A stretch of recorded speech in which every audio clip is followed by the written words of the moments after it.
How many people came here from someplace other than Italy today? Can you raise your hands? Wow, that's like most of you. I've never been to Italy before, so I'm pretty excited to be here. And I'm excited you all hung around after you've probably eaten a lot of pasta and need a nap. I know I kind of do. So I'm from San Francisco. This is a picture I took on one of my hikes. It's a pretty nice place. You should come visit sometime. And something that's been on my mind for a while is the relationship between software and feelings. And it turns out that this is really intertwined with my own journey as a designer. So I hope you'll bear with me for a pretty personal story. But I promise it'll all come together at the end. Let's see if my remote works. Oh no, I think my battery might be dying. I hate to run over here and touch my computer every slide, but I guess that's how we're gonna have to do this. So this is some of the weird stuff I make. One of the things that I like about working on the web is that there's no one way to become a web designer or developer. I went to school for comic book illustration. I studied Macromedia Director and Flash and learned to make cartoons. And most of the time when I do public speaking, it's at comic shows. So these are some toys that I made. Great, now it's okay. Oh, are we gonna have to install some things? Oh, this will be an exciting journey together. Are you ready for this? Let's close that. Okay, yay, thanks. We did it. So this stuff is instant grave dirt. Inside is actual dirt. One might argue that all dirt is grave dirt. The first 2 batches came with a surprise in every can. Batch 1 was a tooth, and batch 2 was an eyeball.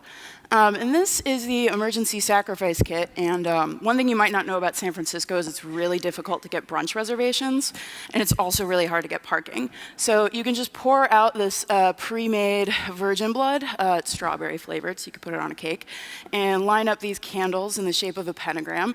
And if Satan's listening, you'll get that brunch reservation, and some of the candles might not go out. So run them under some water and don't sue me. I also do comics. So this was a comic that I was part of called Henry and Glenn Forever and Ever. It's about Henry Rollins and Glenn Danzig. They're 2 famous punk musicians in the US, and it depicts them as gay lovers. So Danzig was not very happy about this, but it was the #1 selling comic book in music stores for the last 2 years. The art's shown all over the country, and it was a really fun thing to be a part of. So knowing that about me, people are pretty surprised to find out that I work at Facebook. But I spend a lot of time there also making art. So I work in what we call the Analog Research Lab, and it's a screen printing studio. We do letterpress, button making, sign painting. And this is some of the weird stuff that I make. It's like pretty cool to me that people come to me and say, will you screen print me a weird poster? And I get paid to do this. So for our first ads hack, I've always wanted to do a Godzilla poster, so they got Godzilla. The mobile ads manager team was really into Knight Rider. I don't know why, it's a really bad American TV show about a talking car. So they got this sort of like 80s themed poster. The first time I went to London, these 2 posters were greeting me when I came off the elevator, and I never thought that working for a software company would be like the best way to get my art around the world. So I'm still kind of blown away by that.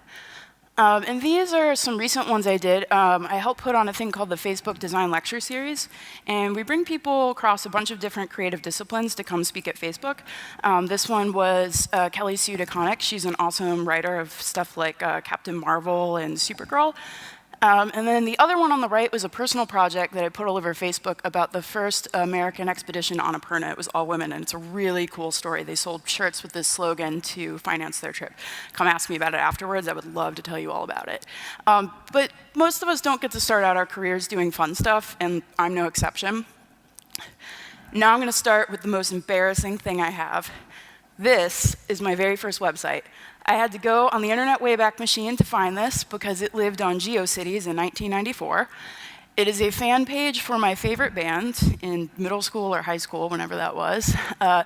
And this image map, if you hit hi-fi, took you to another image map with a different photoshopped image. And I think it belonged to a bunch of web rings, and it would throw a JavaScript alert if you were using a browser I didn't think was modern enough, which is like pretty laughable. But as embarrassing and weird and dumb as this is, I think 20 years from now, I guess this is like 22 years old, the stuff we're making today is going to be just as embarrassing. So I'm here to talk about my embarrassing stuff. We don't have to get into yours. And I'm here to also tell you about what I wish somebody would have told me maybe around when I was this age, which is that it's time for design to grow up. So when I finished art school, this is a picture of my school in Ohio, I had gone for illustration, and there weren't really a lot of opportunities for an illustrator in the Midwest. It's kind of a sleepy part of the United States, so if you graduated from my school, you could do greeting cards, which I vowed I would never do. I really didn't want to do those.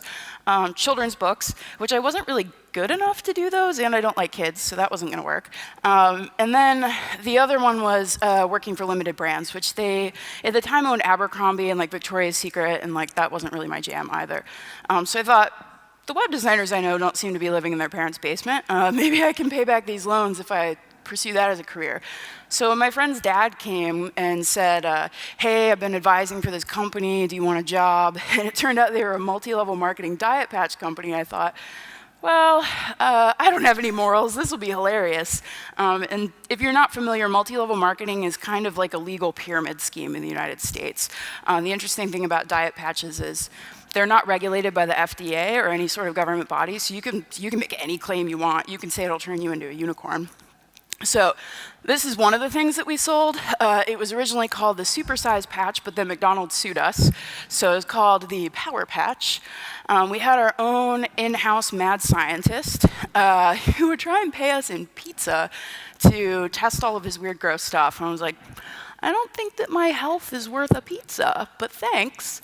Maybe if it were pizza from here, I would have reconsidered. But I'm kind of surprised he didn't blow the place up, because he also contracted with some company in Amsterdam and was working on a magic mushroom and amphetamine patch. So I like really wasn't going to try any of his stuff. And my first task there was, well, I made data visualizations, because you have to scan people in a very specific way that actually requires data visualizations, and flash banners for the herbal Viagra that were his and hers, so naturally they were fireworks. And there wasn't really that much to do there, because I wasn't doing the scamming. So when I had some free time, I started making icons for everything on the website. Why not? And this will give you an indication as to what year this is by like how ancient that cell phone is. But around this time, I started getting into the work of a studio called Firewheel Design. They're the people who later would bring you Gowalla. They were doing really cool icon work. They made this thing called PackRat, which was actually the reason why I got a Facebook account to begin with, which is kind of funny. And I realized, like, oh, illustration and the web can coexist. Like, that's pretty cool. And I started learning about web standards at this time, and I was learning how to actually write code instead of just copying and pasting some janky stuff together. One time we had a Western event, so why not? We kept this log, the engineers and I called Wacky Comments, and you know, I had worked in some pretty bad retail environments. Everybody's had like their bad college and high school jobs, so I was used to being treated very poorly. I thought I could handle this job. But this lady wrote in to Wacky Comments to say that she had gone through the change of life some years before, meaning menopause, and she started using her patch and she got her period again, and what should she do? Which the answer to that is go to the doctor and don't write us. But that was like kind of the straw that broke the camel's back. I was like, oh man, I do have morals, I gotta leave. So I took the first job I could get, which was at an ad agency. The people that worked there were really kind. I learned a lot about client services and started to learn about how terrible IE6 was. Most of the time I made stuff like this. This is like a restaurant website for some hotel. I did some like corporate intranets as well, so it wasn't particularly glamorous. And the funny thing was, they had a contract with the greeting card company, so the one thing I vowed not to do whenever they ran out of web work, I had to draw greeting cards because I was an illustrator. It was kind of terrible. But I remember one time I had to drive an hour across town to debug an issue for these clients, and it turned out, you know, this intranet I built them wouldn't work only in their office. Everywhere else it worked fine, and I was like really scared because I had no business building intranets, and I thought, now my boss is going to fire me because I'm not going to know how to fix this, and like the jig will be up. He'll know I'm not really a developer. And it turned out that they had some kind of antivirus software that was thwarting like one piece of JavaScript only in Internet Explorer 6, of course. So thanks, IE. Learned a valuable lesson that day. Most of the stuff the clients wanted was Flash, and I was getting kind of embarrassed of Flash at this point in time. To be fair, it was more powerful than JavaScript and also like a lot more accessible for a web designer, but I didn't want to be doing that anymore. I was like reading about web standards and was like, oh, this is old. And the clients, you know the drill. You know, they don't want to pay a lot. They want everything done faster. You're going to hand it off to them and they're going to break it later, or they're going to make it uglier. And like, you don't really have any control over everything after you hand it off. And like, we weren't really solving problems. Clients would just come and be prescriptive about what they wanted and we would build it, which is not necessarily a bad business to be in, but it just wasn't what I wanted to be doing. I wanted to really be trying to build things well. So I went to this company called American Greetings, because this would guarantee if I worked in their interactive department, I wouldn't have to draw any greeting cards for them ever again.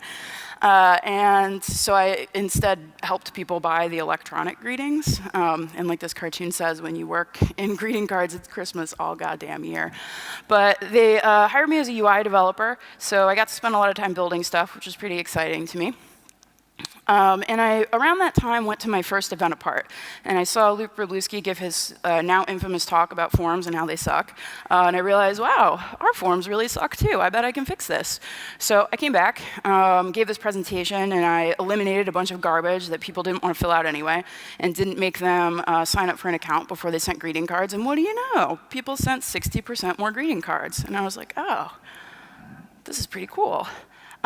But unfortunately, most of the time I had to work on taming Flash banners with Z-index hacks, and my least favorite project, pictured here, JackieLawson.com.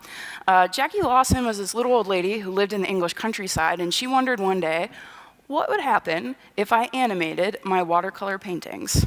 And an e-card cottage industry was born. Old ladies loved this stuff, and American Greetings bought it, but they didn't want anybody to know. They were afraid that these old ladies would think this wasn't authentic anymore, that Jackie had sold out and wouldn't buy these like $6 a piece cards, and like, they're still selling them today.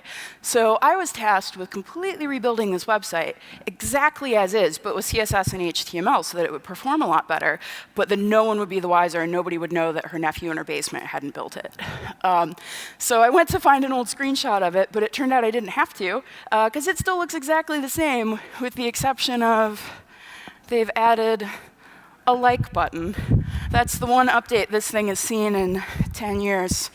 I do think it's kind of ironic that I now work for the place that's killing e-greetings. But one time, American Greetings really lost it because Jackie's dog, this chocolate lab here picture named Chudley, Chudley died. He was pretty old. And Chudley was the site's mascot. And they're like, oh no, what are we going to do? I don't know why they didn't just buy her another dog. It's not, like you can't find another one that looks just like this. But these old ladies loved Jackie Lawson so much they would travel from the United States to the little hamlet where she was from to do this like pilgrimage. And they thought, you know, maybe I'll meet Miss Marple or Jackie Lawson or something. And the town had erected a statue in memorial to Chudley. So American Greetings was like, oh no, it's all over when people see this statue. I'm like, come on, this isn't that big of a deal. But something about this, just like the dishonesty and the willful disregard for usability on Jackie Lawson's site, especially when it comes to regards to like, there were a lot of older people using that site. They were gonna have a really hard time. It just didn't sit well with me. So I really started to care about usability and I wanted to focus on that. So I went to work for Progressive Insurance, and if you're not from the US, Progressive is one of the biggest auto insurance companies there. And the reason I went into insurance, which I hate, is because if you wanted to focus on usability at that time, and where I lived, there were only 2 industries that had the resources to have their own in-house usability labs. So it was either banking or insurance, pick your poison. So it's like, shoot yourself in the ass or in the head. So I chose ass.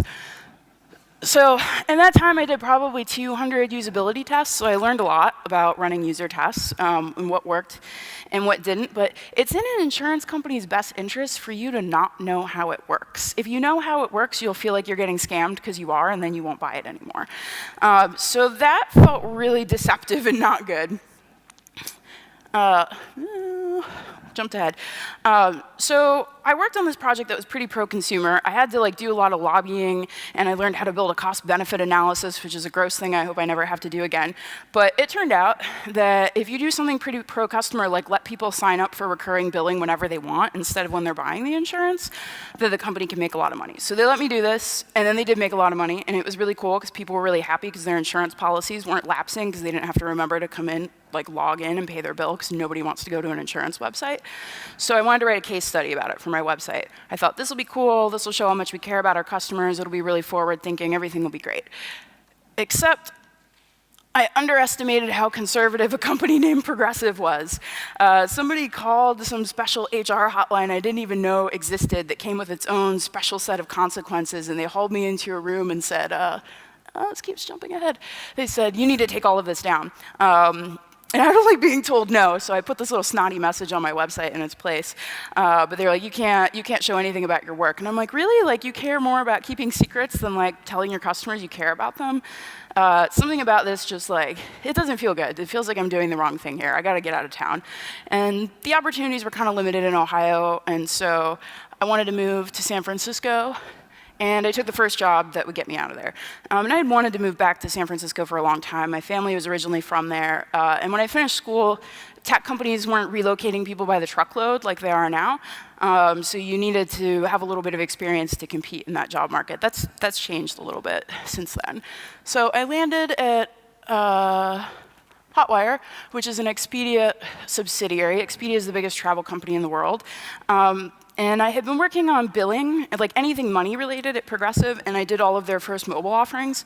One thing that was actually kind of cool is I invented the mobile insurance ID card. In the US, if you get pulled over by police when you're driving, you must present your insurance identification, and people always forget to pull it out, and it winds up being this big hassle. So I'm like, why not just put it in the app so then people can pull it up on their phone and they never have to like print this stupid thing out again. So it made sense that when I went to Hotwire, I would do all of their billing stuff and all of their first mobile stuff and their first international offerings, since that was mostly money-based. But all the work I did looked like this. This dinosaur was chiseled into stone tablets called Microsoft Visio. They would issue us like a PC, and we had to work on that because that's what all the engineers used. And everything I did would come through this, and then I'd throw it over the fence to a visual designer who'd slap a code paint on it, and some stuff would get lost in the cracks.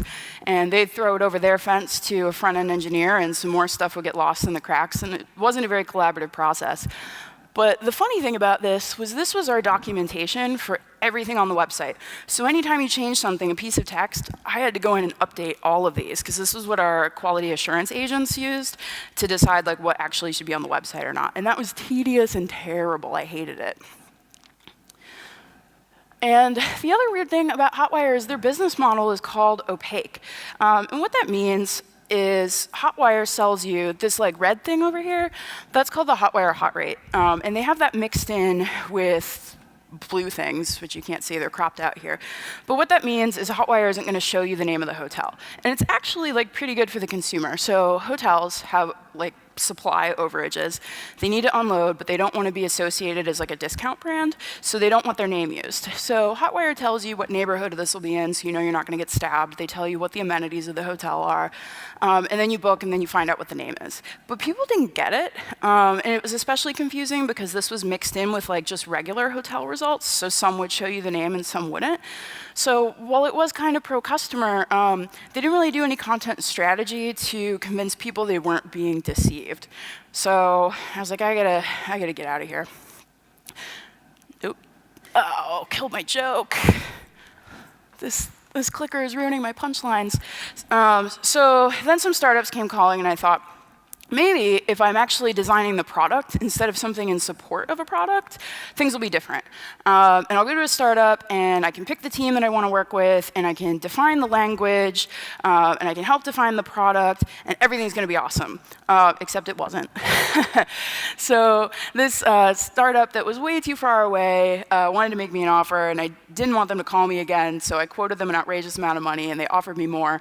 And that was when I learned I had a price, and they named it. And that was the worst decision I ever made in my life. I'll never make a decision for money again. So I was commuting really, really far every day and miserable. And the last straw was the CEO asked me if I could make this app look like the Chrome in his Audi. And I was like, I'm out. So I spent a couple more years in startups. And all I had to show for it was burnout. And at the last one, within a 2-month time period, the startup sold, so they didn't need me anymore, so I didn't have a job. My girlfriend moved to LA. My best friends moved to LA. And then my landlady was like, I'm going to sell the house, you have to move. So I didn't have a place to live, so I was like, fuck. And I realized I hadn't taken a vacation in my adult life. I had spent all this time trying to make money for other people. So I went to Bora Bora. I lived in this bungalow for a while. I climbed that volcano in the background. I rode some sharks. I read a lot of books. I stayed away from the internet. And I thought about what was really important to me. So when Facebook called, I was ready. I realized that design had been changing all of this time, and there was kind of this narrative emerging that I was changing with design, and that there was something that I actually cared about. So let me back up for a little bit. I know at least one person in this audience will be intimately familiar with this book. So when I was working at the Diet Patch Company, this book came out, maybe the second edition, and it was super exciting because finally there was a right way to build things. It wasn't just view, source, and copy. It wasn't TR, TR, TR, break point all over the place.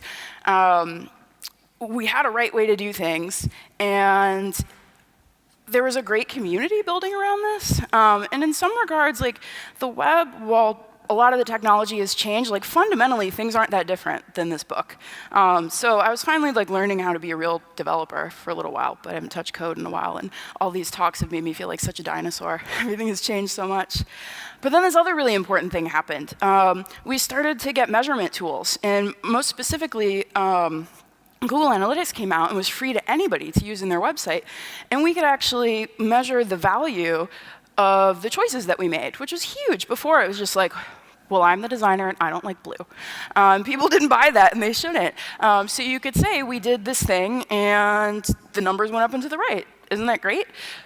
So that was huge. But we started making all of our decisions based on data. And there's some things that you don't see in data. There's some stuff that's not going to be on a chart.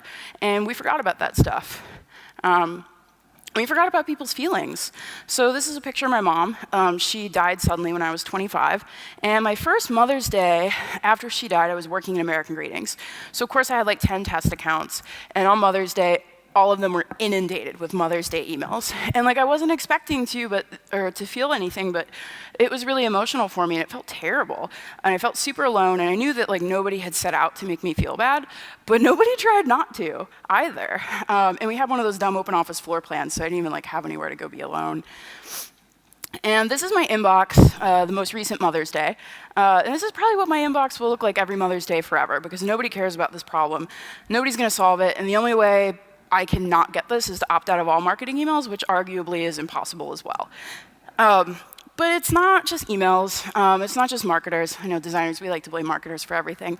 But there's all kinds of seemingly benign scenarios where design can do real harm.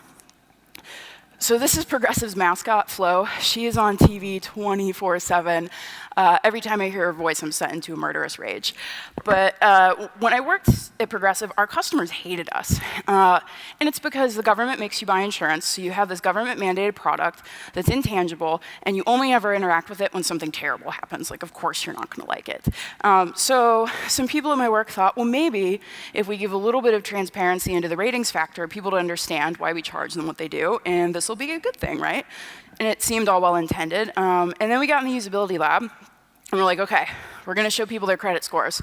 And then they'll know if their credit score isn't very good, that they're going to be rated higher. Somehow this like horribly classist practice is legal. I don't know why.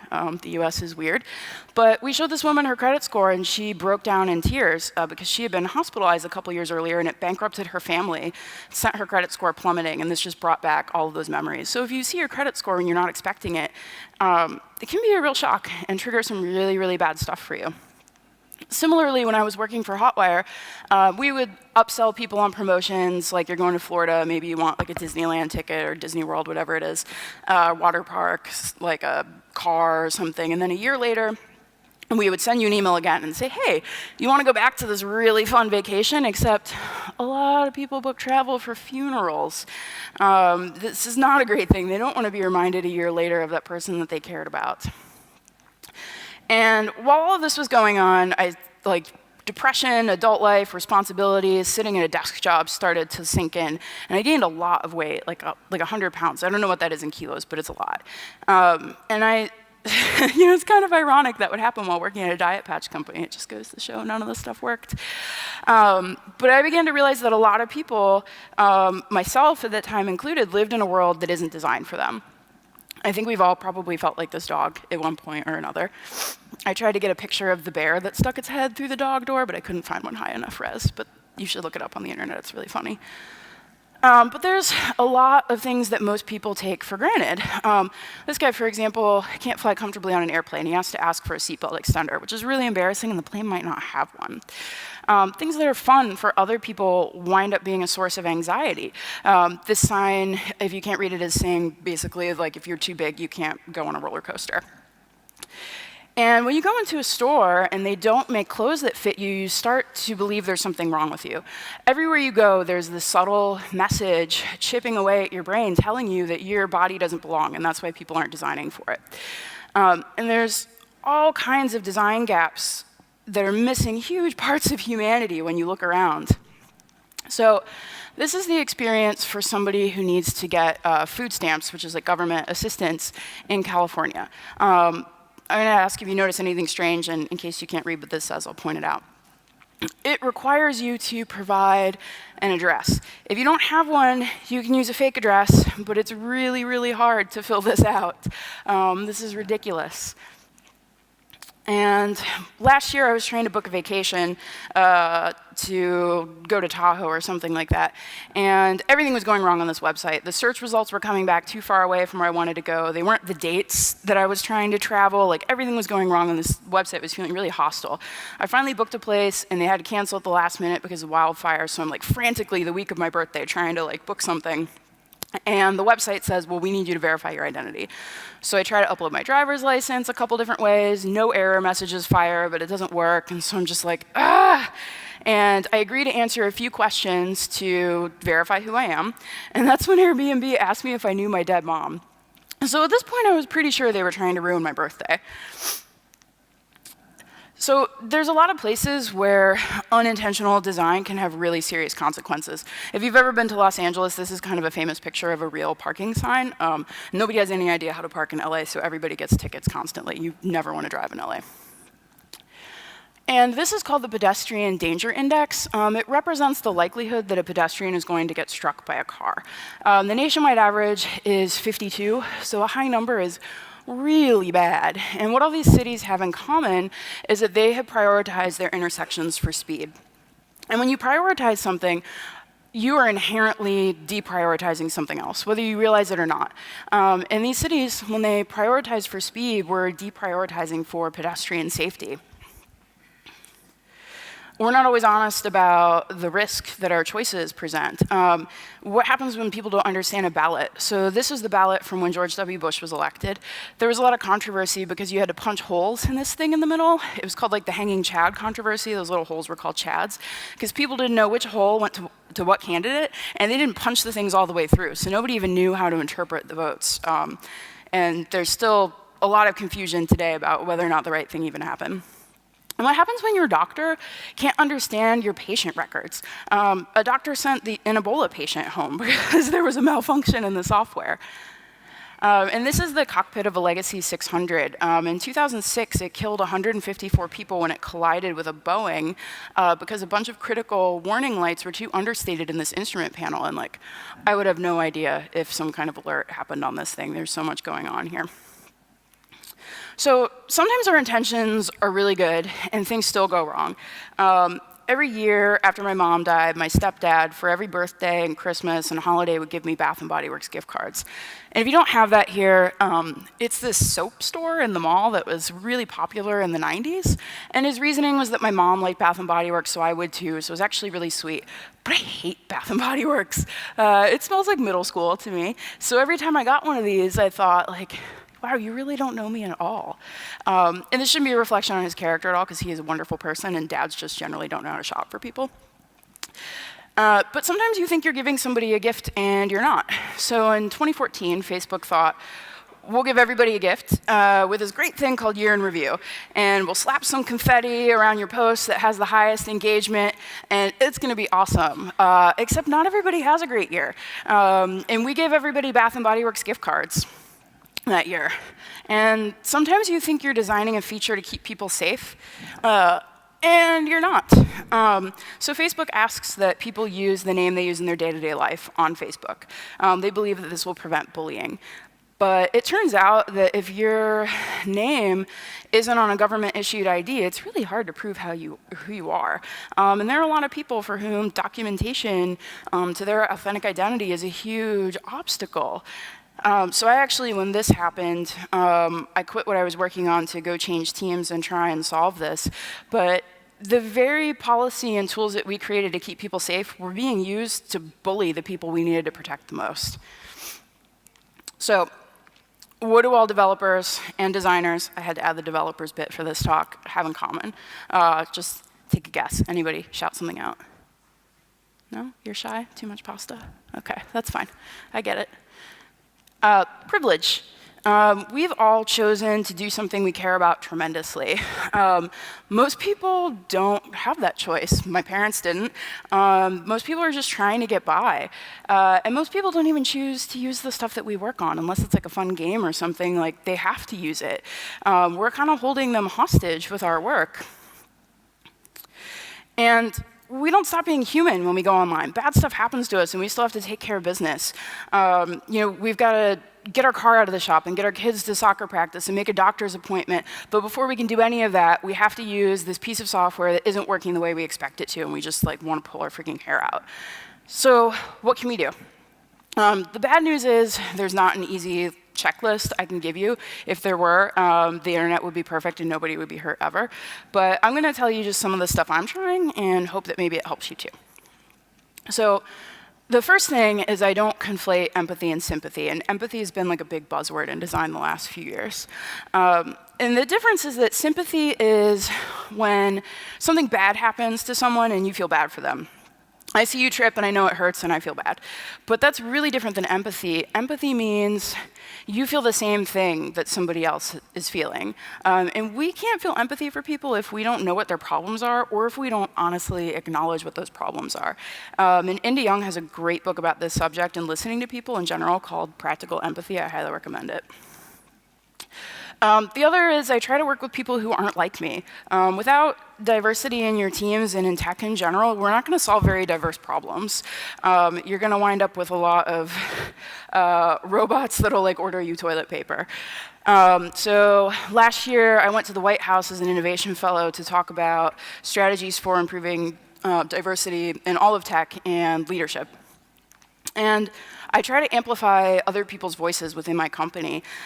So one thing I do is when I put on this design lecture series, I try to find all different kinds of speakers across all different disciplines just to represent as wide a variety of perspectives as possible. And then I engage different kinds of designers from all over the company to make the posters for it and put them all over our walls. Just to get different voices all over the place, it can become kind of homogenous if the same people are making stuff all the time. And then when I make something, I think of 10 different people I know, and I ask myself, how would this thing work for them? What kinds of stuff have these people been through?